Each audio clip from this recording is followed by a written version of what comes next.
ಇದು ಕಾಶ್ಮೀರದ ಕೇರನ್ ಕಣಿವೆಯ ತಂದೆ ಮಗಳ ಹಾಗೂ ಕುಟುಂಬದ ಒಂದು ದುರಂತ ದುಃಖ ಭರಿತ ಕತೆ.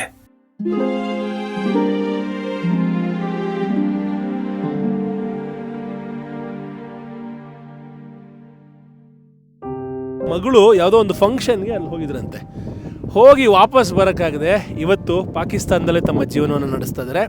ಆದರೆ ಅವರ ತಂದೆ, ಅಯ್ಯೋ ನಮ್ಮ ಗಾಡಿ ಕಿರಿಕಾಗೋಗಿದೆ, ಯಾವುದೋ ಲಿವರ್ ಉದುರೋಗಿದೆ, ಮುಂದೆ ಹೋಗ್ತಿಲ್ಲ, ಸಿಗಾಕೊಂಡ್ಬಿಟ್ಟಿದ್ದೀವಿ, ರಿಪೇರಿ ಆಗೋ ತನಕ ರೋಡಲ್ಲಿ ಸ್ಟಕ್ಕು. ಪಾಕಿಸ್ತಾನವನ್ನು ನೋಡಿಕೊಂಡು ಮೊಟ್ಟ ಮೊದಲ ಬಾರಿಗೆ ತಿಂಡಿ ತಿಂತಾಯಿದ್ದೀನಿ. ಜೈ ಹಿಂದ್. ಕಾಶ್ಮೀರ್ ಇಸ್ ಪಾಕಿಸ್ತಾನ್ ಅಂದ್ಬಿಟ್ಟು ಅವ್ರು ಬರ್ಕೊಂಡಿದ್ದಾರೆ ಆ ಕಡೆ. ಓ ಭ್ರಮೆ. ಪಾಕಿಸ್ತಾನದ ನೀಲಂ ವ್ಯಾಲಿಯಲ್ಲಿ ಸ್ನೋಫಾಲ್, ಹಿಮದ ಪಾತ ಆಗ್ತಾ ಇದೆ. ಬರ್ತೀನಿ, ಒಂದಲ್ಲ ಒಂದು ದಿವಸ ಪಾಕಿಸ್ತಾನಿಗೆ ಕಾಲಿಡ್ತೀನಿ. ಪಾಕಿಸ್ತಾನವನ್ನು ಗ್ಲೋಬಲ್ ಕನ್ನಡಿಗರಿಗೆ ಅಪ್ಪಟ ಕನ್ನಡದಲ್ಲಿ ತೋರಿಸುವಂತಹ ಪ್ರಯತ್ನ ಇದೇ ಇರುತ್ತೆ. ನನ್ನ ಕಾಶ್ಮೀರಿನ ಪ್ರವಾಸ ಸರಣಿಯ ಅತ್ಯಂತ ಕಷ್ಟಕರ, ಅತ್ಯಂತ ಇರಿಟೇಟಿಂಗ್, ಅತ್ಯಂತ ಸುಂದರವಾದ ಹಾಗೆ ಅತ್ಯಂತ ಅಡ್ವೆಂಚರಸ್ ಆದ ಒಂದು ಜರ್ನಿ ಅಂತಲೇ ಕರಿಬೋದು. ಅದೇ ನಾನು ಮಾಡಿದಂತಹ ಕೇರನ್ ವ್ಯಾಲಿ ಎಕ್ಸ್ಪೆಡಿಷನ್. ಇಲ್ಲಿಗೆ ನಾನು ಬೈಕ್ನಲ್ಲಿ ಬಂದಿದ್ದು ಒಂದು ಬಹಳ ವಿಶೇಷ. ಫಸ್ಟು ಬಂದಿದ್ದು ಕುಪುವಾರ ಅನ್ನೋ ಒಂದು ಊರಿಗೆ.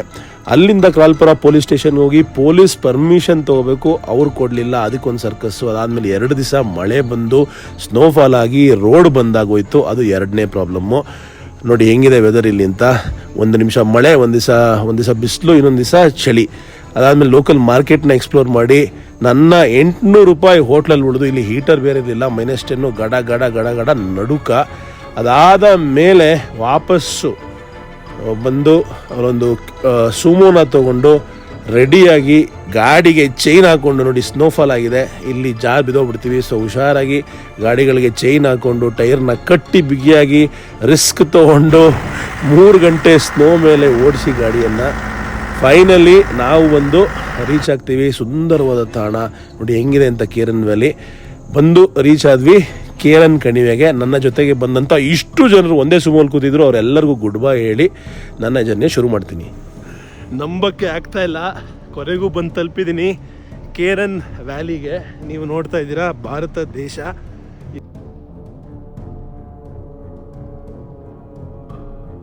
ಎದುರುಗಡೆ ನೋಡ್ತಾ ಇದ್ದೀರಾ ಪಾಕಿಸ್ತಾನ ದೇಶವನ್ನು.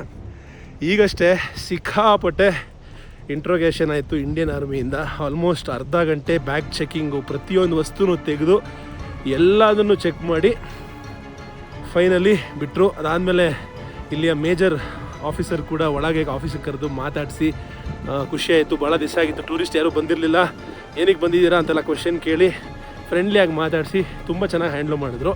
ನನ್ನ ಹತ್ರ ಡ್ರೋನ್ ಇತ್ತು, ಅದನ್ನು ಇಸ್ಕೊಂಡ್ಬಿಟ್ರು, ನಾಳೆ ವಾಪಸ್ ಇಸ್ಕೋಬೇಕು. ಸೊ ಈಗ ಹಳ್ಳಿ ಕಡೆಗೆ ನಡ್ಕೊಂಡು ಹೋಗ್ತಾ ಇದ್ದೀನಿ. ಇದೇ ಕೇರನ್ ಹಳ್ಳಿ. ಇಷ್ಟು ಹತ್ತಿರದಲ್ಲಿ ಪಾಕಿಸ್ತಾನದ ಲೈನ್ ಆಫ್, ಅಂದರೆ ನಮ್ಮ ಎಕ್ಸಾಕ್ಟ್ಲಿ ಅಂದರೆ ಪಾಕಿಸ್ತಾನ ಬಾರ್ಡರ್ ಇಷ್ಟು ಹತ್ತಿರ ನಿಮಗೆಲ್ಲೂ ಬೇರೆ ಸಿಗಲ್ಲ. ಅದನ್ನು ಹತ್ತಿರ ಹೋಗಿ ನಿಮಗೆ ತೋರಿಸ್ತೀನಿ. ದೂರದಲ್ಲಿ ನೀವು ಪಾಕಿಸ್ತಾನದ ಬಾವುಟವನ್ನು ನೋಡ್ತಾ ಇದ್ದೀರಾ. हारून अमीन भट्ट लेके चलोगे राजा टेंट तक? हमारे घर आइए ना सर. आपकी घर किधर है? वहाँ पर है सर. ओह, आपकी घर भी आएंगे. ओके सर, आज ही आ जाइए ना. आओगे? ನೋಡಿ ಇಲ್ಲಿ ಹುಡುಗ ನಮ್ಮನೆಗೆ ಬಾ, ನಿನಗೆ ಮಕ್ಕಿ ರೊಟ್ಟಿ ತಿನ್ನಿಸ್ತೀರಿ ಅಂತ ಹೇಳ್ತಾ ಇದ್ದಾನೆ. क्यों आना आपके घर, बोलो क्यों आना है आपके घर? सर ऐसे ही मैं लाता हूँ सारे टूरिस्ट सर. वो टूरिस्ट ऑपरेटर हो तू? ओहो ओके. कितना किराया लेते हो? सर रात का हम लेते हैं 500. हाँ. और राजा टेंट वाली लेते हैं 1000. हाँ हाँ. इनका 500. ओ ये तो बहुत बढ़िया है. चिक्कू हुಡುಗನ ಹತ್ರ ಫೋನ್ ಬೇರೆ ಇದೆ. मैं कर्नाटक बैंगलोर से आया हूँ. सर आपको आओगे तो आओ. पाकिस्तान किधर है? पाकिस्तान में सर वहाँ. वही है. अस्सलाम वालेकुम. How are you? ठीक है, बढ़िया है. कहाँ बहुत से? बढ़िया. कर्नाटक बैंगलोर से हूँ. अच्छा, यूट्यूबर हूँ. मैं भी यार वाओ उमर भाई के साथ नहीं देखा होगा. हाँ? जानते हैं कश्मीर के यूट्यूबर भाई हमारे साथ तो वीडियो बनाओ, आ जाओ. Thank you. ನೋಡ್ರಿ ಇವರು कश्मीरी यूट्यूबर. चैनल का नाम क्या है? बट तो फेल 20 के मेरा यूट्यूब. What? बट तो फेल. नहीं स्पेलिंग बताओ. BHAT but But? FAIL तो fail. But to fail fail, okay okay okay बहुत बढ़िया लगा भाई एक और यूट्यूबर से मिलके हाँ और बढ़िया है आप ವಿಡಿಯೋ बनाना अच्छे से पहुंचे यहाँ ಚಲೋ ಇವನ್ ಫುಲ್ ಹುರ್ಕೊಂಬಿಟ್ಟ ಇವ್ರ ಜೊತೆ ಹೋಗ್ತಾ ಇದೀನಿ ಅನ್ಬಿಟ್ಟು ಹಾ बॉल आया ना भाई ये जिसके ऊपर बोर्ड लगे हैं हाँ जस्ट सामने वाइट दिखाई दे रहा है ना मस्जिद के सामने नहीं व्हाइट बोर्ड दिखा देखो इधर इधर इधर बोलो ये वाला हाँ पोस्ट ऑफिस वाला ये वाला ये लगे हैं। हाँ वहीं पे आओ मेरे फैमिली के सभी वाइन पे होंगे ಇವ್ ನನಗೆ ದೇಸಿ ನಾಟಿ ಕೋಳಿನೂ ತಿನ್ನಿಸ್ತಾನಂತೆ ವಾವ್ ನೋಡಿ ಇಲ್ಲಿ ಬಲಭಾಗದಲ್ಲಿ ಭಾರತ ದೇಶದ ಬಾವುಟ ಎಡಭಾಗದಲ್ಲಿ ಪಾಕಿಸ್ತಾನದ ಬಾವುಟ ಆ್ಯಕ್ಚುಲಿ ಎರಡು ಬಾವುಟ ಇದೆ ಅಲ್ಲಿ ಒಂದು ಪಾಕಿಸ್ತಾನ ಬಾವುಟ ಇನ್ನೊಂದು ಆಜಾದ್ ಕಾಶ್ಮೀರ್ ಬಾವುಟ ಅದರ ಬಗ್ಗೆ ಎಕ್ಸ್ಪ್ಲನೇಷನ್ ಆಮೇಲೆ ಕೊಡ್ತೀನಿ ಸೊ ಇಲ್ಲಿಯ ಲೋಕಲ್ ಜನಗಳು ಮತ್ತು ಹಿರಿಯರು ಸಿಕ್ಕಿದ್ರು ಅವ್ರಿಗೂ ನಮಸ್ಕಾರ ತಿಳಿಸಿದೆ ಇವಾಗಷ್ಟೇ ವಾತಾವರಣ ಮಾತ್ರ ಅದ್ಭುತವಾಗಿದೆ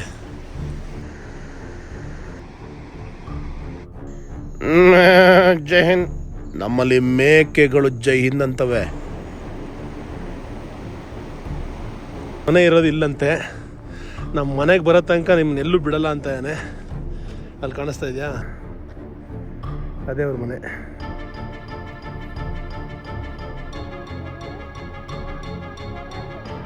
ಓಕೆ ಬಟ್ ಪಾಕಿಸ್ತಾನದ ಮಕ್ಕಳು ಆ ಕಡೆ ಕ್ರಿಕೆಟ್ ಆಡ್ತಾ ಇದ್ದಾರೆ आपको सारा जो हो रहा ಭಾರತೀಯನಾಗೋದಕ್ಕೆ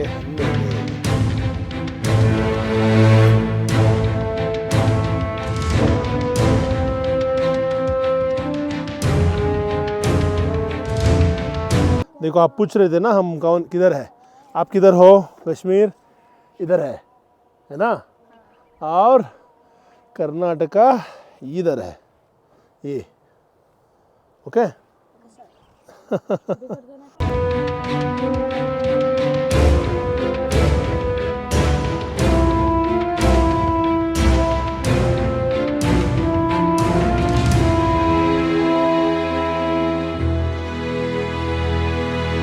ಇಲ್ಲಿ ಯಾವ್ದಾದ್ರು ಫಂಕ್ಷನ್ ನಡೀತಾ ಇದ್ರೆ ನಮ್ಮ ಫ್ಲ್ಯಾಗ್ ಹತ್ರ ಆಪೋಸಿಟ್ಟು ಅವ್ರ ಕಡೆಯವ್ರು ನಿಂತ್ಕೊಂಡು ಇಂಡಿಯಾ ಮುರ್ದಾಬಾದ್ ಪಾಕಿಸ್ತಾನ್ ಜಿಂದಾಬಾದ್ ಅಂತ ಕೂಗ್ತಾರಂತೆ ಮಕ್ಕಳು ಹೇಳ್ತಾ ಇದ್ದಾರೆ तो बहुत गलाटे करते हैं पाकिस्तान वाले सर बहुत गलत करते हैं हाँ मेरी मम्मा की क्या ಮುಂಚೆ ಎಲ್ಲ ಏರಿಯಾ ಬಹಳ ಸೆನ್ಸಿಟಿವ್ ಆಗಿತ್ತಂತೆ ಆದರೆ ಈಗ ಟೂರಿಸಮ್ ಎರಡು ಕಡೆನೂ ಚೆನ್ನಾಗಾಗಿ ಎರಡು ಕಡೆನೂ ಹೋಟೆಲ್ಸ್ ಇರೋದ್ರಿಂದ ಟೂರಿಸ್ಟ್ಗಳು ತುಂಬ ಜನ ಬರ್ತಾ ಇದ್ದಾರೆ ಇಲ್ಲಿ ಏನೇ ಪ್ರಾಬ್ಲಮ್ ಆದ್ರೂ ಎರಡು ಕಡೆ ಹಳ್ಳಿಗೂ ಎರಡು ಕಡೆ ಎಕಾನಮಿಗೂ ಬಹಳ ಎಫೆಕ್ಟ್ ಆಗುತ್ತೆ ಅದಕ್ಕೆ ಎಲ್ಲ ಶಾಂತವಾಗಿದೆ ಅಂತ ಮಕ್ಕಳು ಹೇಳ್ತಾ ಇದ್ದಾರೆ ಇಬ್ಬರು ಮಕ್ಕಳು ತುಂಬ ತುಂಬ ನಾಲೆಜಬಲು ಚೋಟು ಆಪ್ಕಾ ನಾಮ್ ಕ್ಯಾ Rehan Rehan also very very intelligent गाय क्या पढ़ रहे हो 8th ಹಾಂ ಕೆರಾನ್ ಇಂಡಿಯಾ ಪಾಕಿಸ್ತಾನ್ ಬಾರ್ಡರ್ನ ಹಸುಗಳು ಜಾಡಿಸಿ ಒದ್ರೆ ಬಾರ್ಡ್ರ್ ಆ ಕಡೆ ಹೋಗ್ಬಿಡ್ತೀನಿ ನಾನು ಅಲ್ವೇನಾ ಹಾಂ ಒದ್ಯಕ್ಕೆ ಸಿದ್ಧಾಗ್ತಾ ಇದ್ದಾನೆ ಹಾಂ ಲಾತ್ಮಾನ್ಯ ಕೆರೆ ಟರ್ನ್ ಹುವಾನ ನೀವು ನೋಡ್ತಾ ಇದ್ದೀರಾ India's line of control LOC ಇರುವಂತಹ ಅಂಚೆ ಕಚೇರಿ ಕಿರಾನ್ ಈಗ ಪೋಸ್ಟ್ ಆಫೀಸ್ ಒಳಗೇ ಇವರ ಮನೆ ಭಾಯ್ ಪೋಸ್ಟ್ ಆಫೀಸ್ಗೆ ಅಂದರ್ आपकी घर है ಹಾಂ ಇದು ಯಾವ ಥರ ಇದು ಪೋಸ್ಟ್ ಆಫೀಸ್ ಒಳಗೆ ಹಾಂ ಥ್ಯಾಂಕ್ ಯು ಕಲ್ आपके पास आऊँगा ओके प्रॉमिस ಬೇಜಾರು ಮಾಡ್ಕೊಂಬಿಟ್ಟ ಹುಡುಗ ಅಳ್ತಾ ಇದ್ದಾನೆ ಬಿಟ್ಟು ಹೋಗ್ತಾ ಇದ್ದಾನೆ ಅಂತ बुरा लग रहा है हाँ मैं बोल रहा हूँ कल आना है मेरे पास इधर आओ ಚೋಟು ಅಯ್ಯೋ ಮಗು ಅಳ್ತಾ ಇದ್ದಾನೆ ತುಂಬ ಬೇಜಾರಾಗ್ತಾಯಿದೆ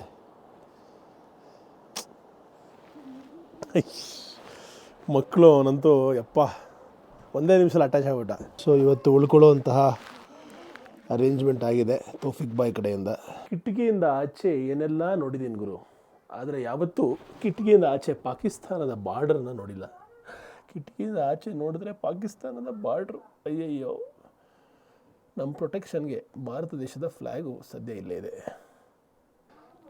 ಹಾಗೆ ಫಸ್ಟ್ ಟೈಮ್ ನನ್ನ ಲೈಫಲ್ಲಿ ಪೋಸ್ಟ್ ಆಫೀಸಲ್ಲಿ ಉಳಿತಾ ಇರೋದು ಇದು ಪೋಸ್ಟ್ ಆಫೀಸ್ ಒಳಗೆ ಇವತ್ತು ನಮ್ಮ ತಂಗು ದಾಣ इसके पास तो अच्छा बाइनोकुलर है हमको भी दिखाओगे हाँ दो कितना दूर दिखता है बहुत दूर दिखता है ಪಾಕಿಸ್ತಾನ ದಿಕ್ತಾ ಸೊ ಈಗ ಬೈನಾಕ್ಯುಲರ್ಸಲ್ಲಿ ಪಾಕಿಸ್ತಾನವನ್ನು ನೋಡ್ತೀನಿ ಇಲ್ಲಿಂದ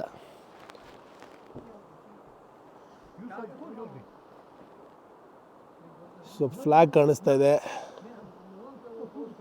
ಮಕ್ಕಳು ಕ್ರಿಕೆಟ್ ಆಡ್ತಾ ಇರೋದು ಕಾಣಿಸ್ತಾ ಇದೆ. ಆ ಕಡೆ ಒಂದಿಷ್ಟು ಬಿಲ್ಡಿಂಗ್ಸು, ಅಲ್ಲೇನೋ ಬರ್ದಿದ್ದಾರೆ, ಹೆಸರು ಏನೋ ಅಂತ ಗೊತ್ತಾಗ್ತಾಯಿಲ್ಲ, ಏನೋ ಹಳ್ಳಿಯ ಹೆಸರು ಬರ್ದಿದ್ದಾರೆ. ಓ ಸಖತ್ ದೂರ ಕಾಣಿಸುತ್ತೆ ರೀ, ಇದು ಚೆನ್ನಾಗಿದೆ. ಅಚ್ಚಾ ಸೂಪರ್. ಪಾಕಿಸ್ತಾನದ ಬಾರ್ಡ್ರಲ್ಲಿ ಈ ನಿಮ್ಮ ಗ್ಲೋಬಲ್ ಕನ್ನಡಿಗ ಟೀ ಕುಡಿತಾ ಇದ್ದಾರೆ. भाई को कश्मीरी ट्रेडिशनल ड्रेस हम पहना रहे हैं, ऐसे पहनाना पड़ता है इसको. पहले सर बाहर और फिर उसके बाद इसके आर्म्स. फंस गया हूँ मैं, इतना फंस गया. बस हो गया. ಆಹಾ, लीजिए. ಹಳ್ಳಿಗೆ ಬಂದ್ಬಿಟ್ಟು ಹಳ್ಳಿ ಡ್ರೆಸ್ ಹಾಕೋಬೇಕು ತಾನೆ, ಅದಕ್ಕೆ ಹಳ್ಳಿಯ ಡ್ರೆಸ್ನ ಹಾಕೋತಾ ಇದ್ದೀನಿ. ಈಗ ನಾನು ಮತ್ತು ಬ್ರದರು ಹಳ್ಳಿಯನ್ನು ಎಕ್ಸ್ಪ್ಲೋರ್ ಮಾಡೋದಕ್ಕೆ ಹೋಗ್ತಾ ಇದ್ದೀವಿ. ಬನ್ನಿ ಹೋಗೋಣ. ಇವಾಗ ಈ ಒಂದು ಭಾರತ ಹಾಗೆ ಪಾಕಿಸ್ತಾನದ ಗಡಿಯಲ್ಲಿರುವಂಥ ಕೇರಾನ್ ಹಳ್ಳಿಯನ್ನು ಎಕ್ಸ್ಪ್ಲೋರ್ ಮಾಡೋದಕ್ಕೆ ನಾನು ಬ್ರದರು ಹೋಗ್ತಾ ಇದ್ದೀವಿ. ಓಕೆ ಬಾಯ್, ಕ್ಯಾ ಪಹಲಾ ದಿಖಾ ರहे हो?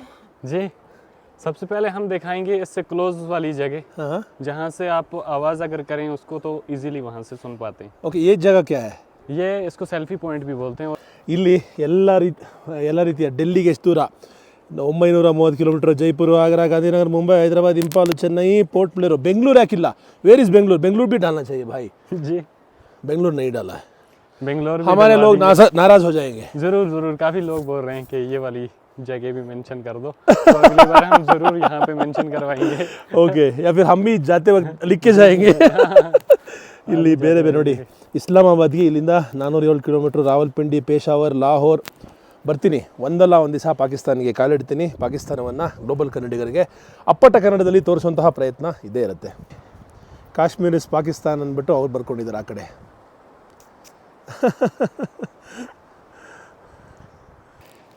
ಸುಮ್ಮನೆ ಯಾವುದೋ ಪ್ಲಾಸ್ಟಿಕ್ ಚೇರನ್ನು ಬಿಸಾಗಿರೋದು ಅಂತ ಅಂದ್ಕೋಬೇಡಿ. ಇದೊಂದೇ ಜಾಗದಲ್ಲಿ ಈ ಇಡೀ ಕೇರನ್ ಪ್ರಾಂತ್ಯದಲ್ಲಿ ನೆಟ್ವರ್ಕ್ ಸಿಗೋದು. ಸೊ ಅದಕ್ಕೋಸ್ಕರ ಒಂದು ಮಾರ್ಕಿಂಗ್ ಪಾಯಿಂಟ್ ಆಗಿ ಈ ಒಂದು ಚೇರನ್ನು ಇಟ್ಟಿದ್ದಾರೆ.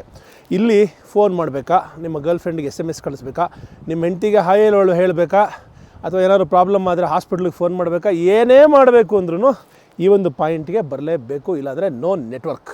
ಅದರ್ವೈಸ್ किधर भी नेटवर्क नहीं है जी. और है नेटवर्क, कॉल करने को मिल जाता है, मगर लेकिन ये यहाँ पे important आपका point है. नेट चलेगा. So this is a very very very very critical and important point. So ಈ ಒಂದು ಪೂರ್ತಿ ಏರಿಯಾ ಸಂಪೂರ್ಣವಾಗಿ CCTV ಇಂದ ಆವೃತ ಆಗಿದೆ. Full village in CCTV. बिल्कुल all the time people are watching you, बिल्कुल. All of us. हाँ बिल्कुल. ओके, मुझे भी देख रहे होंगे, बिल्कुल. हाँ, नन्नू ನೋಡ್ತಾ ಇರ್ತಾರೆ.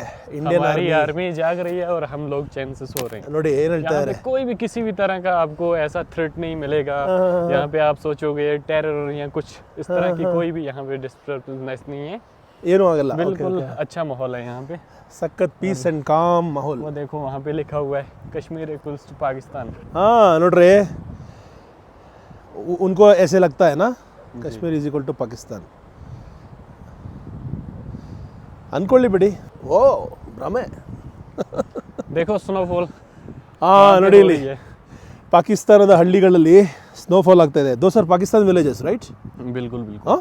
ये पाकिस्तान का पूरा, इसको पूरा? नीलम वैली बोलते हैं. ಕ್ಯಾ ಬೋಲ್ದೆ? नीलम वैली. ನೀಲಂ ವ್ಯಾಲಿ ಅಂತ ಕರೀತಾರೆ. ಇವಾಗ ಸದ್ಯಕ್ಕೆ ಪಾಕಿಸ್ತಾನದ ನೀಲಂ ವ್ಯಾಲಿಯಲ್ಲಿ ಸ್ನೋಫಾಲ್, ಹಿಮದ ಪಾತ ಆಗ್ತಾ ಇದೆ.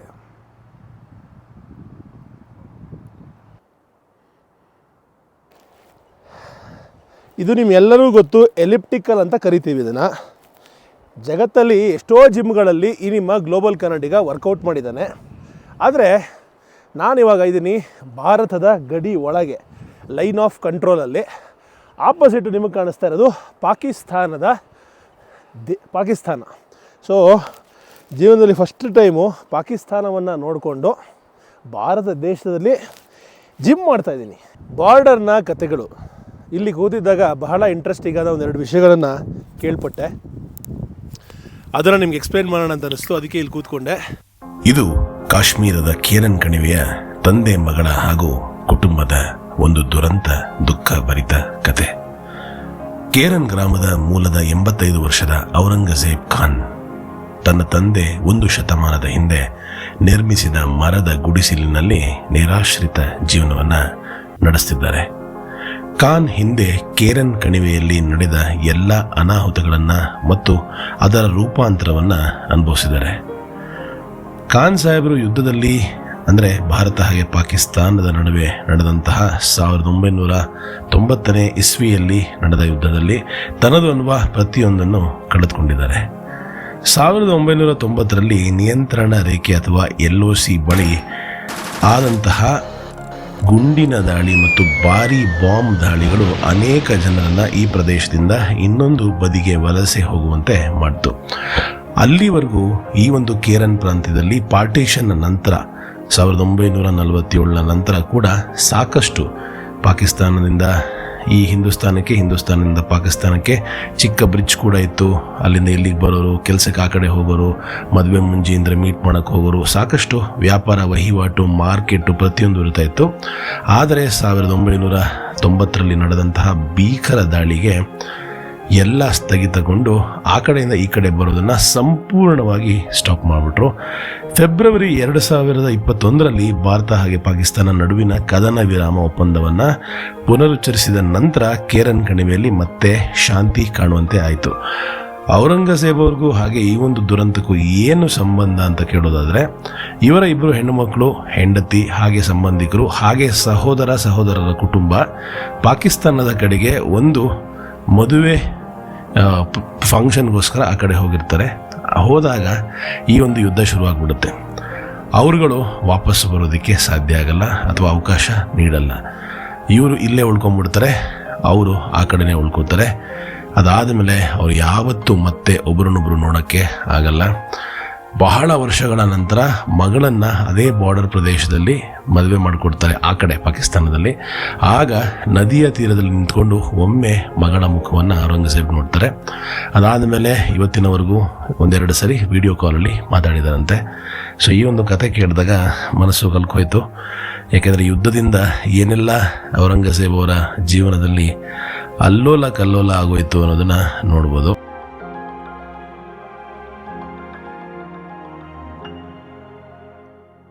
तोफिल भाई, हमको ये बताओ, कोई बंदा इधर से उधर उस तरफ पार कर गया तो क्या होता है, या फिर उस तरफ से इस तरफ आ गया तो क्या होता है?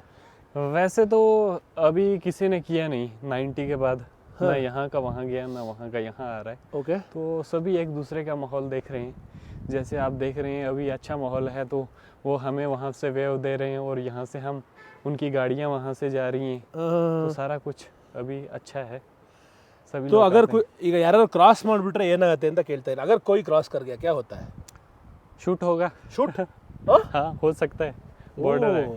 हमारे तरफ से, हाँ, दोनों साइड से, अगर उस तरफ से आ गए, उस तरफ से। मगर हमारा पोस्ट उतना नज़दीक नहीं है. देखें, जैसे एक चीज़ होती है कि हम अगर सारे भाई एक साथ में जब बंटवारा हो जाता है तो ज़ोर ज़बरदस्ती अगर आपका भाई भी आपके फ्लोर में ऊपर वाला फ्लोर उसको दिया, नीचे वाले में आप रह रहे हैं, तो ऊपर चला जाए तो आप उसको बताएंगे कि भाई साहब आपकी वजह से मैं डिस्टर्ब हो रहा हूँ, फैमिली मेरी बड़ी है, मेरे पास जगह कम है, ऐसा।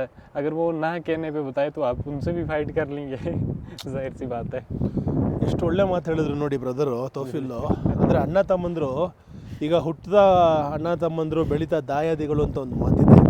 ಆ ಮಾತಿರೋ ಪ್ರಕಾರ ಅಕಸ್ಮಾತ್ ಕೆಲವು ಸಲ ಲೈಫಲ್ಲಿ ಆಸ್ತಿ ಪಾಸ್ತಿ ವಿಷಯಕ್ಕೆ ಅಣ್ಣ ತಮ್ಮಂದರು ಜಗಳ ಆಡ್ತೀವಿ. ಜಗಳ ಆಡಿದ್ಮೇಲೆ ಸಪ್ರೇಟ್ ಆಗ್ತೀವಿ. ಫಸ್ಟ್ ಫ್ಲೋರ್ ನಿಂದು, ಸೆಕೆಂಡ್ ಫ್ಲೋರ್ ನಂದು, ಈ ಆಸ್ತಿ ನಂದು, ಆ ಆಸ್ತಿ ನಿಂದು ಅಂತ ಬಟವಾರ ಆಗುತ್ತೆ. ಬಟವಾರ ಆದಮೇಲೂ ಕೂಡ ಮತ್ತೆ ಕಾಲು ಕರ್ಕೊಂಡು ಜಗಳ ಮಾಡೋಕ್ಕೆ ಬಂದರೆ ಇನ್ನೇನಾಗುತ್ತೆ, ದೊಡ್ಡ ಗಲಾಟೆ ಆಗುತ್ತೆ ಅಂತಲೇ ಬ್ರದರ್ ಹೇಳ್ತಾ ಇದ್ದಾರೆ. ವಾ, ಇದತ್ತು ಇಲ್ಲೇನು ಗ್ರೀನ್ ಸಿಕ್ಬಿಡ್ತು. First time I am seeing green grass in Kashmir in winter. ऐसा लग रहा है। ಈ ಸಮಯದಲ್ಲೂ ಹಸಿರಿರೋದು ಬಹಳ ಅಪರೂಪ. ಬೇರೆ ಕಡೆ ಎಲ್ಲೂ ನೋಡಲಿಲ್ಲ ನಾನು. अभी तो स्नोफॉल हो रहा है साइड पे, पहाड़ों पे, तो इसलिए हमने ये वाला ऐसे फैरन लगा के घूम रहे हैं। ಎಲ್ಲ ಕಡೆನೂ ಸ್ನೋಫಾಲ್ ಆಗ್ತಾ ಇದೆ, ಆದರೆ ಇಲ್ಲಿ ಮಾತ್ರ ಸ್ನೋಫಾಲ್ ಇಲ್ಲ. ಇಲ್ಲಿ ಬಹಳ ಕಮ್ಮಿ. इस पहाड़ के पीछे K2 देखने को मिलता है अभी। ಓ, ಕಾಂಚನಜಂಗಾ, ವರ್ಲ್ಡ್ಸ್ ಸೆಕೆಂಡ್ ಹೈಯೆಸ್ಟ್ ಪೀಕು. Second highest peak। ಇದರಿಂದ ನೋಡ್ಬೋದು ಅಂತ ಅಲ್ಲಿಗೆ ಹೋದರೆ. ಓಕೆ, ಉಧರ್ ಗए तो उसके ऊपर से देख सकते हैं. जी जी जी, हम अगर ऊपर जाएं यहाँ से, दूसरा वाला एक हमारा विलेज है, जैसे उसको बोलते हैं बाला केरन, ओके, वहाँ से दिखेगा, या हमारे घर से भी होके दिखता है जहाँ पे आपने स्टे करा है। Okay okay. सुबह के टाइम दिख सकता है क्योंकि मौसम साफ होगा। देखेंगे। बड़ा इंटरेस्टिंग टाइम्स.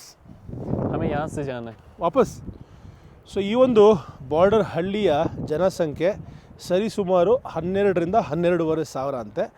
ಅದಾದಮೇಲೆ ಇಲ್ಲಿ ಯಾವುದೇ ರೀತಿಯ ವ್ಯವಸಾಯ ನಡೆಯಲ್ಲ, ಯಾಕೆಂದರೆ ಜಾಗ ಬಹಳ ಕಮ್ಮಿ ಇದೆ ಈ ಒಂದು ಕಣಿವೆಯಲ್ಲಿ.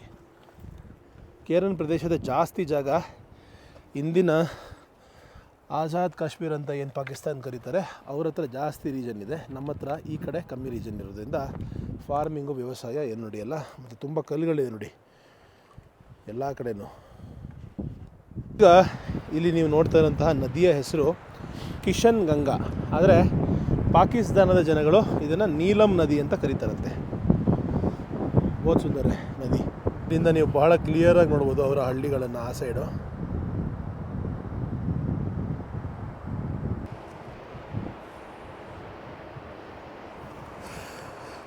ಮುಂಚೆ ಕಾಂಗ್ರೆಸ್ ಗೌರ್ಮೆಂಟ್ ಇದ್ದಾಗ ಸ್ವಲ್ಪ ಲೀನಿಯೆಂಟ್ ಆಗಿತ್ತಂತೆ. ಇಲ್ಲಿಂದ ಜನಗಳು ಸಾಮಾನುಗಳನ್ನು ಆ ಕಡೆ ಬಿಸಾಕೋರಂತೆ, ಆ ಕಡೆಯಿಂದ ಜನಗಳು ಸಾಮಾನುಗಳನ್ನ ಈ ಕಡೆ ಬಿಸಾಕೋರಂತೆ. ಮತ್ತು ಸಂಬಂಧಿಕರು ಇಲ್ಲಿ ಬಂದು ಮಾತಾಡೋರಂತೆ. ಯಾವ ಹತ್ತಿರ ಪಾಯಿಂಟ್ ಇರುತ್ತಲ್ಲ ಅಲ್ಲಿ ಬಂದು ಹಾಯ್ ಹಲೋ ನಮಸ್ಕಾರ ಹೇಳೋರಂತೆ. ಈಗ ಅದನ್ನು ಕೂಡ ಅಲೌ ಮಾಡಿಲ್ಲ ಅಂತ. ನಾನು ಯಾವ ಬಂಡೆಯ ಕಲ್ಲಿನ ಮೇಲೆ ನಿಂತ್ಕೊಂಡಿದ್ದೀನಿ, ಈ ಬಂಡೆ ಕಲ್ಲು ಈ ಒಂದು ಕರೇನ್ ಕಣಿವೆಯ ಮಧ್ಯಭಾಗ. ಈ ಮಧ್ಯಭಾಗದ ಹಿಂದೆ ಸಾಕಷ್ಟು ಹಳೆಯ ಮನೆಗಳನ್ನ ನೀವು ನೋಡ್ಬೋದು. ಇದೆಲ್ಲ ಡೆಸರ್ಟೆಡ್ ಮನೆಗಳು. ಅಂದರೆ ಆ ಸಮಯದಲ್ಲಿ ಪಾರ್ಟಿಷನ್ ಅಂದರೆ 1999 ಸಮಯದಲ್ಲಿ ಯಾವಾಗ ಈ ಒಂದು ಬಾರ್ಡರ್ ಪ್ರಾಬ್ಲಮ್ ಬಂತೋ ಆವಾಗ ಇಲ್ಲಿಯ ಜನರು ಆ ಕಡೆ ಹೋದವರು ವಾಪಸ್ ಬರ್ದಿರೋರು, ಸಾಕಷ್ಟು ಜನ ಬಿಟ್ಟು ಹೋದವರು ಅವರ ಮನೆಗಳನ್ನು ಇವತ್ತು ಇಲ್ಲಿ ನೋಡ್ಬೋದು. ಆದರೆ ಯಾರೂ ಕೂಡ ಈ ಹಳ್ಳಿಯವರಾಗಲಿ ಬೇರೆಯವರಾಗಲಿ ಆ ಜಾಗವನ್ನು ಅತಿಕ್ರಮಣ ಮಾಡ್ಕೊಂಡಿಲ್ಲ. ಇವತ್ತಿಗೂ ಆ ಮನೆಗಳನ್ನು ಹಾಗೆ ಬಿಟ್ಟಿದ್ದಾರೆ, ಅವರ ಪ್ರಾಪರ್ಟಿಗಳನ್ನು ಹಾಗೆ ಬಿಟ್ಟಿದ್ದಾರೆ. ಬಹಳ ಆಶ್ಚರ್ಯ. ನಮ್ಮಲ್ಲಿ ಯಾರ್ದಾರು ಹೆಸರಲ್ಲಿ ಸೈಟ್ ಇದ್ರೇ ಇನ್ಯಾರೋ ಡಬಲ್ ರಿಜಿಸ್ಟ್ರೇಷನ್ ಮಾಡಿಕೊಂಡು ಅತಿಕ್ರಮಣ ಮಾಡ್ಕೊಂಡ್ಬಿಡ್ತಾರೆ. ಅಂಥದ್ರಲ್ಲಿ ದೊಡ್ಡ ಮನೆ ದೊಡ್ಡ ಸೊಂಪಾದ ಜಾಗಗಳನ್ನು ಯಾರು ಅತಿಕ್ರಮಣ ಮಾಡ್ಕೊಳ್ತಿರೋದು ಬಹಳ ಆಶ್ಚರ್ಯಕರವಾದ ವಿಚಾರ. ಅಂದರೆ ನಮ್ಮ ಬ್ರದರ್ ಹೇಳ್ತಾಯಿದ್ರು ತೋಫಿಲು, ಇಲ್ಲಿಯ ಜನರ ಮೊರಾಲಿಟಿ ಹೇಗಿದೆ ಅಂತ. ಅಂದರೆ ಬೇರೆಯವ್ರದ್ದು ನಾವು ಕಸ್ಕೋಬಾರ್ದು, ಬೇರೆಯವ್ರದ್ದು ನಮಗೆ ಬೇಡ ಅನ್ನೋ ಒಂದು ಉದ್ದೇಶ. ಬಹಳ ಖುಷಿಯಾಯಿತು ಈ ಥರ ವಿಚಾರವನ್ನು ತಿಳ್ಕೊಂಡು. ಆದರೆ ಬಹಳ ನೋವು ಕೂಡ ಆಯಿತು. ಅವರೆಲ್ಲ ಅವರ ಸ್ವಂತ ಮನೆಗಳನ್ನು ಸ್ವಂತ ಜಾಗವನ್ನು ಬಿಟ್ಟು ಹೋಗಿ ವಾಪಸ್ ಬರೋಕ್ಕೆ ಆಗಲಿಲ್ವಲ್ಲ ಅನ್ನೋದನ್ನು ಕೇಳಿ. ಇದೇ ಬಾರ್ಡರ್ ಕಥೆಗಳು, ಏನೂ ಮಾಡೋಕ್ಕಾಗಲ್ಲ. ಆಪ್ಕ ಕಿತ್ನಾ ಪುರಾಣ ಘರ್ ಹೈ, ಎಷ್ಟು ಹಳೇದು ಮನೆ?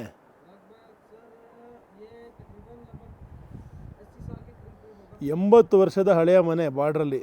ಓಕೆ, ದೋನೋ ಫ್ಲೋರ್ ಉಡನ್ ಮೇ ಬನಾಯ, ಮರದಲ್ಲೇ ಫುಲ್ ಮನೆ ಮಾಡಿದ್ದಾರೆ. ಅದು ಹೆಂಗ್ರಿ ಯಪ್ಪ, ಬಿದ್ಗಿದ್ದೋಗಲ್ವಾ?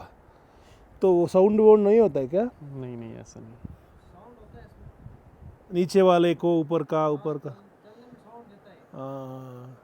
मगर मज़ा है देखने में. नहीं, इसका ऐसा होता है ना, साउंड उसकी वजह से नहीं देता है क्योंकि इसके नीचे लकड़ियाँ बिछा के उसके ऊपर मिट्टी बिछाते हैं और उसके ऊपर जो है सीमेंट का 3-4 इंच का कर होते हैं. ಓಕೆ. ಅಂದರೆ ಬರೀ ಮರ ಹಾಕಲ್ಲ, ಮರದ ಮೇಲೆ ಮಣ್ಣು ಹಾಕ್ತಾರೆ, ಮಣ್ಣು ಮೇಲೆ ಸಿಮೆಂಟ್ ಫಿನಿಶಿಂಗ್ ಕೊಟ್ಟು ಮತ್ತೆ ಮರ ಹಾಕ್ತಾರೆ. ಓಕೆ, ಥ್ಯಾಂಕ್ ಯು, ಬಾಯ್, ಸಿಗೋಣ ಸರ್. नहीं अभी हो गया, अभी पिया. हाँ अभी पिया. ಬಿಲ್ಕುಲ್ ಥ್ಯಾಂಕ್ ಯು ಸೊ ಮಚ್. ಇಲ್ಲಿ ಯಾರೇ ಮನೆ ಹತ್ರ ಪಾಸ್ ಆದ್ರೂ ಟೀ ಕುಡ್ಕೊಂಡು ಹೋಗಿ ಅಂತ ಹೇಳ್ತಾರೆ. ಪ್ರೀತಿ. ए बाहर था यार.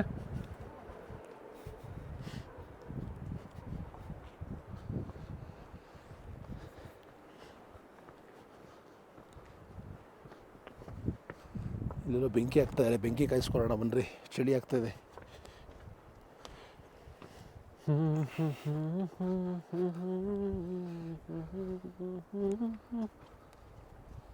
इधर क्यों जला रहे ये लोग? ಚಾಚಾ ಹತ್ರ ಮಾತಾಡ್ತಾ ಕೂತೀನಿ ಒಂದು ಕೆಫೆಲಿ. 1947 ಸಮಯ. ಇಲ್ಲಿ ಇನ್ನೂ ಪಾರ್ಟಿಷನ್ ಆಗಿರಲಿಲ್ಲ, ಇದು ಇಡೀ ಹಿಂದೂಸ್ತಾನ ಆಗಿತ್ತು. ಬ್ರಿಟಿಷರ್ಸು ಅವಾಗಷ್ಟೇ ಬಿಟ್ಟು ಹೋಗಿದ್ರು. ಬಿಟ್ಟು ಹೋದ್ಮೇಲೆ ಇಂಡಿಯಾ ಪಾಕಿಸ್ತಾನ ಅಂತ ಡಿಸೈಡ್ ಆಯ್ತಲ್ಲ, ಆವಾಗ ಇಲ್ಲಿ ಅದ್ರ ಮುಂಚೆ ಇಲ್ಲಿಂದ ಅಲ್ಲಿಗೆ ಒಂದು ಬ್ರಿಡ್ಜ್ ಇತ್ತಂತೆ. ಆ ಬ್ರಿಡ್ಜನ್ನು ಫಸ್ಟ್ ಕಟ್ ಮಾಡಿ ಅವರು ಅತಿಕ್ರಮಣ ಪ್ರವೇಶ ಮಾಡಿ, ಇದು ಕೂಡ ನಮ್ಮದೇ ಇನ್ ಆ್ಯಕ್ಚುಯಾಲಿಟಿ, ಬಟ್ ಫೋರ್ಸಿಬಲಿ ಆ ಕಡೆಯಿಂದ ಅವ್ರು ತೊಗೊಂಡ್ರು. ಅದನ್ನು ಇವತ್ತು ಆಜಾದ್ ಕಾಶ್ಮೀರ್ ಅಂತ ಕರೀತಾರೆ. ಈ ಸೈಡು ನಾವು ಭಾರತದಲ್ಲಿದ್ದೀವಿ. ಸೊ ಎಕ್ಸ್ಪ್ಲೇನ್ ಮಾಡ್ತಾಯಿದ್ರು ಆ ಟೈಮಲ್ಲಿ ಹೇಗಿತ್ತು ಅಂತ. ಅವ್ರ ಬಾಯಲ್ಲೇ ಕೇಳ್ತಾ ಇದ್ದೀನಿ, ಅವ್ರು ಏನೇನು ಇನ್ಫಾರ್ಮೇಷನ್ ಕೊಡ್ತಾರೋ ಟ್ರಾನ್ಸ್ಲೇಟ್ ಮಾಡಿ ನಿಮ್ಗೆ ಹೇಳ್ತೀನಿ. ಸೊ 65 ಇನ್ನೊಂದು ತಿರುವು ತೊಗೊಳುತ್ತೆ. 65 ಮತ್ತೆ ಗೋಲಿಬಾರು ಮತ್ತು ಶೆಲ್ಲಿಂಗು ಮತ್ತು ಫೈಟಿಂಗು ಎಲ್ಲ ಶುರುವಾಗುತ್ತೆ ಈ ಬಾರ್ಡ್ರಲ್ಲಿ, ಈ ಕಡೆಯಿಂದ ಆ ಕಡೆ, ಆ ಕಡೆಯಿಂದ ಈ ಕಡೆ. ಮತ್ತೆ ಪ್ರಾಬ್ಲಮ್ ಸ್ಟಾರ್ಟ್ ಆಯಿತು 65ಗೆ. 1990s ಇನ್ನೊಂದು ಪ್ರಾಬ್ಲಮ್ ಶುರು ಆಯ್ತಂತೆ. ಆವಾಗ ತುಂಬ ಸಿವಿಯರ್ ಆಯ್ತಂತೆ. ಆವಾಗಲೇ ಇಲ್ಲಿಯ ಜನಗಳು ಅಲ್ಲಿ तब तक ये लोग इधर से इधर आते थे जाते थे रिश्ते वाले. नहीं, ये 90 हो जाता है हालात. 1990s artillery firing ಆಗೋದಂತೆ. ಆ ಕಡೆಯಿಂದ ಮೇಲ್ಗಡೆಯಿಂದ 40 kg ಬಾಂಬ್ಗಳು ಫೈರ್ ಆದರೆ ಬಂದು ಬಿದ್ದರೆ ದೊಡ್ಡ ಸರ್ಕಲಲ್ಲಿ ಎಲ್ಲ ಡಮ್ಕಿ ಡಮಾರು ಉಡಾಯಿಸ್ಬಿಡೋದಂತೆ. ಅಷ್ಟು ಪವರ್ಫುಲ್ ಇಂಪ್ಯಾಕ್ಟ್ಸು. ಚಾಚಾ ಹೇಳ್ತಾ ಇದ್ದಾರೆ ಇಲ್ಲೇ ಸುತ್ತಮುತ್ತನೇ ಎಷ್ಟೊಂದು ಕಡೆ ಬಿದ್ದಿರೋದನ್ನು ನಾನೇ ಕಣ್ಣಾರೆ ನೋಡಿದ್ದೀನಿ. ನಾವೆಲ್ಲ ಹೆಂಗೆ ಬಚಾಯಿಸ್ಕೊಂಡ್ವೋ ಗೊತ್ತಿಲ್ಲ. ಸೊ ಇನ್ನೊಂದು ಸಿಚುವೇಶನ್ ಬಗ್ಗೆ ಮಾತಾಡ್ತಾಯಿದ್ರು. ಇಲ್ಲಿಯ ಜನಗಳು ಅಥವಾ ಒಂದು ಊರಿನ ಜನಗಳು ಮುಂಚೆ ಇಲ್ಲಿಂದ ಶ್ರೀನಗರ್ಗೆ ಅಥವಾ ಇಲ್ಲಿಂದ ಇನ್ನೊಂದು ಊರಿಗೆ ಹೋಗಬೇಕು ಅಂತಿದ್ರೆ ಇಲ್ಲಿಯ ಆರ್ಮಿ ಟೋಕನ್ಸ್ ಕೊಡೋರಂತೆ. ಆ ಟೋಕನ್ಸ್ನ ಎತ್ಕೊಂಡು ಹೋಗಬೇಕು. ಆ ಟೋಕನ್ಸ್ನ ವಾಪಸ್ ಬಂದಾಗ ಕೊಡಬೇಕು. ಕೊಟ್ಟರೆ ನೀವು ನಿಮ್ಮ ಊರು ವಾಪಸ್ ಬಂದ್ರಿ ಅಂತ. ಅಲ್ಲೂ ಅಷ್ಟೇ ಅದನ್ನು ಚೆಕ್ ಮಾಡೋರಂತೆ. ಮಧ್ಯ ನಿಮ್ಮ ಕೈಯಲ್ಲಿ ಆ ಟೋಕನನ್ನು ಬೇರೆ ಯಾರೊಬ್ಬರು ಮಿಲಿಟೆಂಟ್ ಅಥವಾ ಬೇರೆ ಯಾರು ಪರ್ಸನ್ ಕೆಲಸಕ್ಕೆ ಹಾಕೊಂಬಿಟ್ರೆ ನೀವೊಂದು ಸಾಯಿಸ್ಬಿಡೋರಂತೆ. ಸೊ ಅಂದರೆ ಎಷ್ಟು ಸೆನ್ಸಿಟಿವ್ ಇತ್ತು ಅಂದರೆ ಯಾರು ಮಿಲಿಟೆಂಟು ಯಾರಿದ್ದು ಅಂದರೆ ನೀವು ಫ್ರೀ ಮೂಮೆಂಟ್ ಇರಲೇ ಇರಲಿಲ್ಲ. ಆದರೆ ಇವತ್ತು ಹೊಸ ಕಾಶ್ಮೀರದಲ್ಲಿ ಎಲ್ಲ ಬಹಳ ಖುಷಿಯಾಗಿ ಸಂತೋಷವಾಗಿ ಬಹಳ ಪೀಸ್. ಇಲ್ಲಿ ಪೀಸ್ಗೆ ಅಮನ್ ಅಂತ ಹೇಳ್ತಾರೆ, ಅಮನ್ ಹೇ ಅಂತ ಹೇಳ್ತಾರೆ, ಅಂದರೆ ಶಾಂತಿಯುತವಾಗಿದ್ದೀವಿ ಅಂತ. ಸೊ ಇವತ್ತಿನ ಸಿಚುವೇಶನ್ ನೆನೆಸ್ಕೊಂಡ್ರೆ ಚಾಚಾ ಹೇಳ್ತಾ ಇದ್ರಲ್ಲ, ನಮ್ಮ ಟೈಮನ್ನು ನೆನೆಸ್ಕೊಳ್ಳೋಕ್ಕೂ ಆಗಲ್ಲ, ಅಸಾಧ್ಯ. ಆದರೆ ಇವತ್ತು ನನಗೆ ಬಹಳ ಖುಷಿ ಆಗ್ತಾಯಿದೆ ಈ ಥರ ಒಂದು ಕಾಶ್ಮೀರದಲ್ಲಿ ನಾನು ಬದುಕ್ತಾ ಇರೋದಕ್ಕೆ ಅಂತ. ಸೊ ಬಹಳ ಖುಷಿ ಇದೆ ಈ ವಿಚಾರವನ್ನು ಕೇಳಿ. ನಾನು ಬಂದಿರೋ ಸಮಯ ಕೂಡ ಬಹಳ ಸರಿಯಾಗಿದೆ ಅಂತ ಅನ್ನಿಸ್ತು. ಎಲ್ಲ ಸರಿ ಹೋಗಿ ಹೊಸ ಕಾಶ್ಮೀರ, ಹೊಸ ಡೆವಲಪ್ಮೆಂಟ್ಸು, ಹೊಸ ಒಳ್ಳೆಯ ಉದ್ದೇಶದ ಕಡೆ ಈ ಒಂದು ರಾಜ್ಯ ಹಾಗೆ ನಮ್ಮ ದೇಶ ಮುನ್ನಡೆತಿರೋದು ಬಹಳ ಹೆಮ್ಮೆಯ ವಿಷಯ. ವಾಪಸ್ ಬಂದಿದ್ದೀವಿ ಮನೆಗೆ. ಸಿಕ್ಕಾಪಟ್ಟೆ ಚಳಿ ಇದೆ.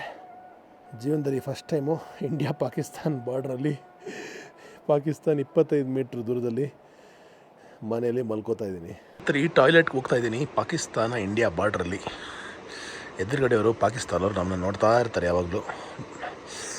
ಚಳಿ ನಡ್ಕ, ನದಿಯ ಶಬ್ದ ಕೇಳಿಸ್ತಾ ಇದೆಯಾ, ಜೋರಾಗಿ ಮಳೆ ಬರ್ತಾ ಇರ್ತಾರ ಫೀಲಿಂಗು.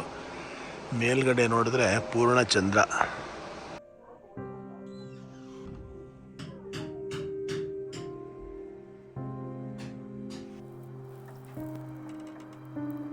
ಲೈಫಲ್ಲಿ ಫಸ್ಟ್ ಟೈಮು ಪೋಸ್ಟ್ ಆಫೀಸಲ್ಲಿ ಮಲಗಿದ್ದು. ಅದು ಭಾರತ ಹಾಗೆ ಪಾಕಿಸ್ತಾನದ ಲೈನ್ ಆಫ್ ಕಂಟ್ರೋಲ್ ಇರೋ ಪೋಸ್ಟ್ ಆಫೀಸ್ನಲ್ಲಿ. ಈಗಷ್ಟೇ ಎದ್ದು ಕೈಕಾಲು ಮುಖ ತೊಳ್ಕೊಂಡು ರೆಡಿಯಾಗಿ ಎಕ್ಸ್ಪ್ಲೋರ್ ಮಾಡೋದಕ್ಕೆ ಸಿದ್ಧವಾಗಿದ್ದೀನಿ.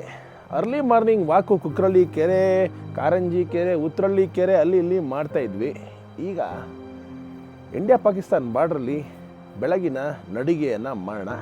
ಬಾರ್ಡ್ರಲ್ಲಿ ಆ ಕಡೆ ಇರೋ ಜನಗಳಿಗೆ ಹಾಯ್ ಹೇಳ್ಕೊಂಡು, ಮತ್ತು ಏನು ಮಚ್ಚ ಎಲ್ಲ ಆರಾಮ, ಸೌಖ್ಯನ ನಿಮ್ಮ ದೇಶದಲ್ಲಿ ಅಂತೆಲ್ಲ ಕೇಳಿಕೊಂಡು, ಅಪ್ಪಿತಪ್ಪಿ ಆ ಕಡೆ ಹೋಗೋಕ್ಕಾಗಲ್ಲ, ಹಿಂಗೆ ಸೀದಾ ನಡ್ಕೊಂಡು ಹಾಯ್ ಹೇಳ್ಕೊಂಡು ಹೋಗ್ಬೋದು.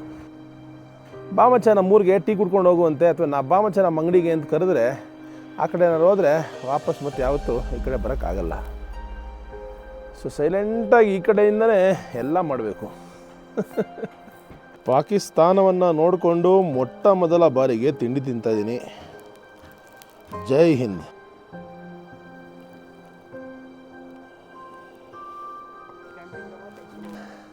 ವಿಷಯ ಏನಪ್ಪ ಅಂದರೆ ಸಡನ್ನಾಗಿ ಹೊರಡ್ತಾ ಇದ್ದೀನಿ ರೀ. ಒಂದು ಗಾಡಿ ಇಲ್ಲೇ ಬಂದು ನಿಂತ್ಕೊಂಡ್ಬಿಡ್ತು. ಸೊ ಬೇರೆ ಆಪ್ಷನಲ್ಲಿ ಅಕಸ್ಮಾತ್ ಮತ್ತೆ ವೆದರ್ ಕೆಟ್ಟೋದ್ರೆ ಮತ್ತೆ ಹೊರಡೋದಕ್ಕೆ ತುಂಬ ಕಷ್ಟ ಆಗುತ್ತೆ ಈ ಜಾಗದಿಂದ. ಸೊ ನನ್ನ ಪ್ರೀತಿಯ ತೌಫಿಲ್ ಬ್ರದರ್ನ ಬಿಟ್ಟು ಹೋಗುವಂಥ ಸಮಯ ಬಂದುಬಿಟ್ಟಿದೆ. ಇವರ ಕೆಫೆ, ಇವರ ಆತಿಥ್ಯ, ಈ ಜಾಗ, ಈ ಒಂದು ಬಾರ್ಡರ್ ಜಾಗದಲ್ಲಿ ಇವರು ಬದುಕ್ತಾ ಇರುವಂತಹ ಚಾಲೆಂಜಸ್ನೆಲ್ಲ ಅರ್ಥ ಮಾಡಿಕೊಂಡು ಬಹಳ ಖುಷಿ ಆಯಿತು. ಅಷ್ಟೇ ಮನಸ್ಸಿಗೆ ನೋವು ಕೂಡ ಆಯಿತು.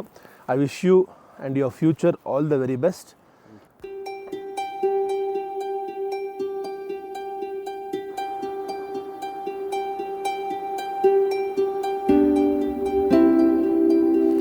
ಹೊರಡುವಂಥ ಸಮಯ ಬಂದ್ಬಿಡ್ತು.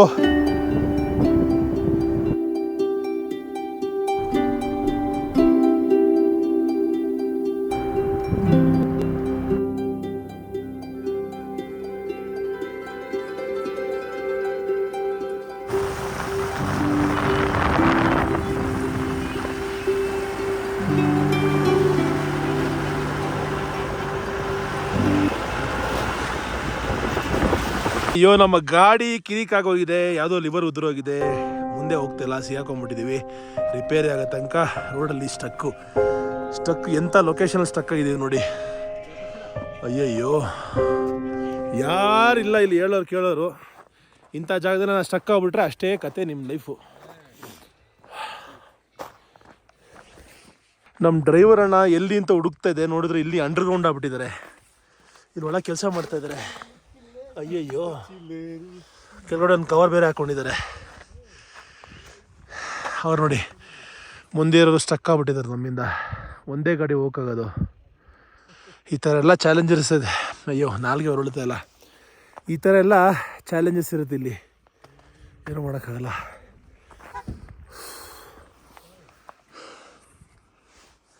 ಅಂತೂ ಇಂತೂ ಗಾಡಿ ರಿಪೇರಿ ಆಯಿತು. ಇಲ್ಲೆಲ್ಲ ಸಿಗಾಕೊಂಡಿದ್ರೆ ಭಾರಿ ಕಷ್ಟ ಆಗೋದು ವಾಪಸ್ ಹೋಗೋದಕ್ಕೆ. ಸೊ ಮುಂದೆ ಅವರು ಕಾಯ್ತಾ ಇದ್ದಾರೆ ಪಾಪ. ಬನ್ನಿ ಕೂತ್ಕೊಳ್ಳೋಣ, ಹೋಗೋಣ. ಮೇರಾ ಛೋಟಾ ಬಾಕಿದ್ದಾರೆ, ರಿವರ್ಸ್ ತಗೋತಾ ಇದ್ದಾರೆ.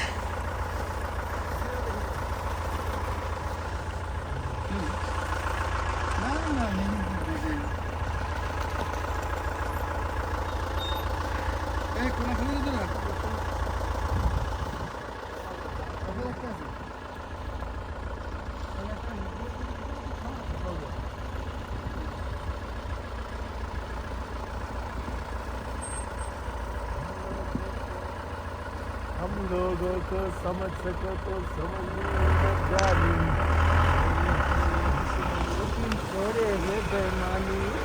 Thank you bro. Thank you brother.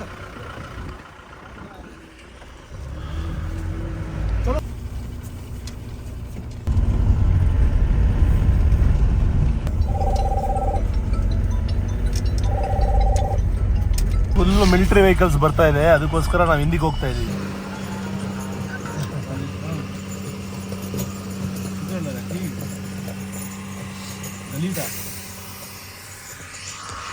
ಇದು ಎಷ್ಟು ಕಷ್ಟಪಡ್ತಾರೆ ನಮ್ಮ ಆರ್ಮಿಯವರು. ಯಪ್ಪ, ಸಿಕ್ಕಾಪಟ್ಟೆ ಚಾಲೆಂಜಿಂಗ್ ಎನ್ವಿರಾನ್ಮೆಂಟು. ನಾವು ಅಷ್ಟೇ ಸೈಕಲ್ ಹೊಡಿತಾ ಇದ್ದೀವಿ, ಫುಲ್ ರಿವರ್ಸ್ ಬಂದ್ವಿ. ಒಬ್ಬರು ಮಾತ್ರ ಹೋಗೋಕ್ಕಾಗೋದು, ದೊಡ್ಡ ಗಾಡಿ ಬಂದರೆ ಇಬ್ಬರು ಹೋಗೋಕ್ಕಾಗಲ್ಲ.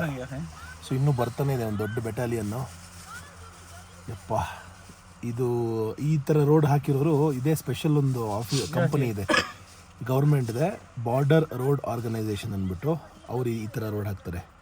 ಇದಕ್ಕೆ मेरी गाड़ी उधर नीचे. ಚೈನ್ ಹಾಕ್ದಿರೋದಕ್ಕೆ ಏನಾಗಿದೆ ಅಂತ ಜಾರೋಗಿ ಆಕ್ಸಿಡೆಂಟ್ ಆಗಿದೆ. ಉದರ್ ಆಕ್ಸಿಡೆಂಟ್ ಹೋಗ್ಯಾನಾ उस गाड़ी के ಬಿನಾ ಚೈನ್ ಡಾಲೆ. ಹೇಳ್ತಾನೆ ಇದೀನಿ ಅವಾಗಿಂದ ನಮ್ಮ ಡ್ರೈವರ್ಗೆ ಚೈನ್ ಹಾಕಿ ಅಂತ ಆಗ್ತಾ ಇಲ್ಲ. ಅದಕ್ಕೆ ಇವಾಗ ಫೈನಲಿ ಹಾಕಿಸ್ತಾ ಇದ್ದೀವಿ. ರಿಸ್ಕ್ ಸುಮ್ಮನೆ ಅನ್ನೆಸೆಸರಿ. ಇಲ್ಲಿಂದ ಜಾರಿದ್ರೆ ಸೀದಾ ಅಲ್ಲಿ ಹೋಗ್ಬಿಡ್ತೀವಿ ನೋಡಿ. ಚೈನ್ ಹಾಕ್ತಾ ಇದ್ದಾರೆ ಇವಾಗ. ಅಯ್ಯೋ, ನಡಿಯೋಕ್ಕೆ ಆಗ್ತಾ ಇಲ್ಲ ಈ ಜಾಗದಲ್ಲಿ. ಇನ್ನೂ ಗಾಡಿ ಹೆಂಗೆ ಹೋಗುತ್ತೆ. ಚೈನ್ ಹಾಕ್ತಾ ಇದ್ದೀವಿ. ಫುಲ್ ಆರ್ಮಿ ಪ್ಲಾಟೂನು ಕೆಳಗಡೆ ಹೋಗ್ತಾ ಇದ್ದಾರೆ ಪೆಟ್ರೋಲಿಂಗಿಗೆ. ಚೈನ್ ಎಲ್ಲ ಹಾಕ್ಕೊಂಡು ಮತ್ತೆ ಹೋಗ್ಬೇಕ್ರಿ. ಇಲ್ಲಿ ಒಂದು ಕ್ಷಣನೂ ನೀವು ಹುಷಾರಾಗಿಲ್ಲದೆ ಇರೋಕ್ಕಾಗಲ್ಲ. ಮೈಯೆಲ್ಲ ಕಣ್ಣಾಗಿ ಇಟ್ಕೋಬೇಕು, ಇಲ್ಲಾಂದರೆ ತುಂಬ ಚೆನ್ನಾಗಿದೆ, ತುಂಬ ಸುಂದರವಾಗಿದೆ, ತುಂಬ ಬಿಳಿಯಾಗಿದೆ ಅಂದರೆ ಏನು ಬೇಕೋ ಆಗ್ಬಿಡುತ್ತೆ. ಎಷ್ಟು ಸೌಂದರ್ಯ ಇದೆಯೋ ಅಷ್ಟೇ ಡೇಂಜರ್ ಕೂಡ ಇದೆ. ಸೊ ಬಹಳ ಹುಷಾರಾಗಿರಬೇಕು ಹಿಲ್ಲಿ ಏರಿಯಲ್ಲಿ, ಮೌಂಟೇನ್ ಏರಿಯಲ್ಲಿ, ಎಸ್ಪೆಷಲಿ ಸ್ನೋ ಏರಿಯಲ್ಲಿ. ಇವರು ಇದಕ್ಕೆ ಸ್ನೋನ ಅಗಿಯೋದಕ್ಕೆ ಈ ಥರ ಎಕ್ವಿಪ್ಮೆಂಟ್ ಕೂಡ ಇಟ್ಟಿರ್ತಾರೆ ಮಧ್ಯ ಯೂಸ್ ಮಾಡೋಕ್ಕೆ. ಅಷ್ಟು ಹುಷಾರಾಗಿ ಡ್ರೈವ್ ಮಾಡಬೇಕು ನೋಡಿ. ಇವಾಗ ಅಲ್ಲಿ ಗಾಡಿ ಸಿಗಾಕೊಂಡಿದೆ, ಅದ್ರ ಒಳಗೆ ಹೋಗ್ಬೇಕು ನಾವು.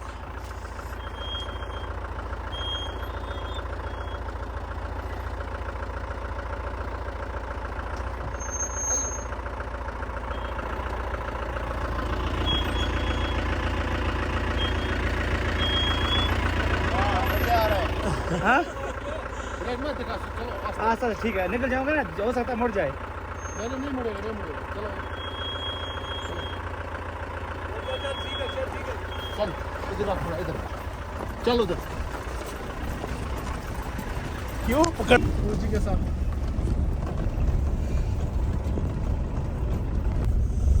हमारे बांगाली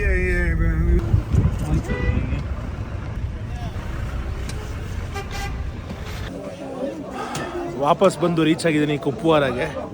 ಈಗ ಇಲ್ಲಿಂದ ಸೋನ್ಮಾರ್ಗ್ ಕಡೆಗೆ ಹೋಗಬೇಕು. ನೋಡಿ ಹೆಂಗಿದೆ ಮಾರ್ಕೆಟ್. ಬಿಸಿಲಿದ್ರು ಚಳಿ.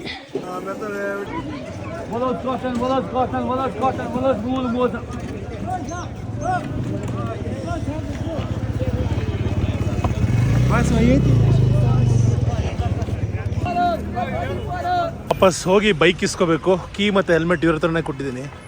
ಬೈಕು ಇಲ್ಲೇ ಇದೆ. Very good. ನಮ್ಮ ಹುಡುಗನ ಸ್ವಲ್ಪ ವಾರ್ಮ್ ಅಪ್ ಮಾಡ್ತಾ ಇದ್ದೀವಿ ಈಗರು. ಫುಲ್ಲು ಧೂಳಾಗಿ ಕೊಳೆಯಾಗಿ ಕೋಲ್ಡ್ ಆಗಿ ಫುಲ್ ಪಾಪ ಅವ್ರಿಗೇನು ಒದ್ಗೆ ಇಲ್ಲ ಏನಿಲ್ಲ, ಅದಕ್ಕೆ ಸ್ಟಾರ್ಟ್ ಮಾಡಿಬಿಟ್ಟಿದ್ದೀನಿ. ಸೊ ಕುಪ್ವಾರಾಗೆ ಕೇರನ್ಗೆ ಗುಡ್ ಬೈ ಹೇಳ್ತಾ ಇಲ್ಲಿಂದ ನಾನು ಹೋಗ್ತಾ ಇದ್ದೀನಿ ಸೋನ್ಮಾರ್ಗ್ಗೆ. ಅದಕ್ಕೆ ಹೋಗಬೇಕು ಅಂದರೆ ಶ್ರೀನಗರದ ಮೂಲಕನೇ ಹೋಗಬೇಕು. ಇಲ್ಲಿಂದ ಆಲ್ಮೋಸ್ಟ್ 3 ಗಂಟೆಗಳ ಕಾಲ ರೈಡ್ ಮಾಡಬೇಕು. ವೆದರ್ ಚೆನ್ನಾಗಿದೆ, ವೆದರ್ ಚೆನ್ನಾಗಿರೋದ್ರಿಂದ ಹೋಗ್ಬೋದು.